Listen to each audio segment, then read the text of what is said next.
ನಮಸ್ಕಾರ ಬಂಧು ಮಿತ್ರರೇ. ಬೇಸಿಗೆ ಕಾಲದ ಭತ್ತ ಮುಂಗಾರು ಮಳೆಯ ಹಂತದಲ್ಲಿ ಕಟಾವಿಗೆ ಬಂದರೆ ಯಾವ ರೀತಿ ತೊಂದರೆ ನೋಡಿ. ವಾರದಿಂದ ಸತತವಾಗಿ ಜಿನಿ ಸುರಿಯುತ್ತಿರುವ ಮಳೆಯಿಂದ ನಮ್ಮ ಭತ್ತ ಬಿಸಿಲೇ ಕಾಣದಾಗಿದೆ. ಜಿನಿ ಮಳೆಯಿಂದಾಗಿ ಭೂಮಿ ತಂಪಾಗಿ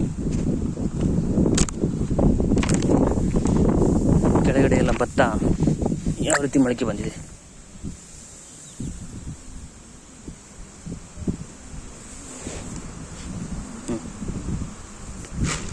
ಮೇಲ್ಗಡೆ ಕ್ಲಿಯರ್ ಆಗಿದೆ, ಕೆಳಗಡೆ ಭತ್ತ ಮೊಳಕೆ ಬಂದಿದೆ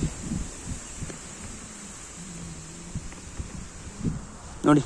ಮತ್ತೆ ಮಳೆ ವಾತಾವರಣ ಶುರುವಾಗಿದೆ. ರೈತ ಕಷ್ಟ ಅಂತೇಳಿ ಬೆಳೆದನ್ನು ಮಾತ್ರ ಬಿಡೋದಿಲ್ಲ, ಮತ್ತೆ ಪುನಃ ಬೆಳೆಯೋಕ್ಕೆ ಹೊಲ ತಯಾರು ಮಾಡ್ತಿದ್ದಾನೆ. ಮಳೆ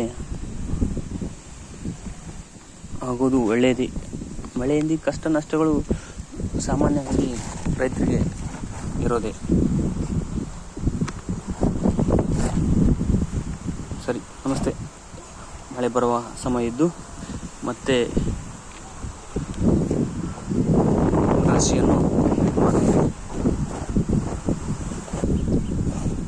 ನಮಸ್ಕಾರ.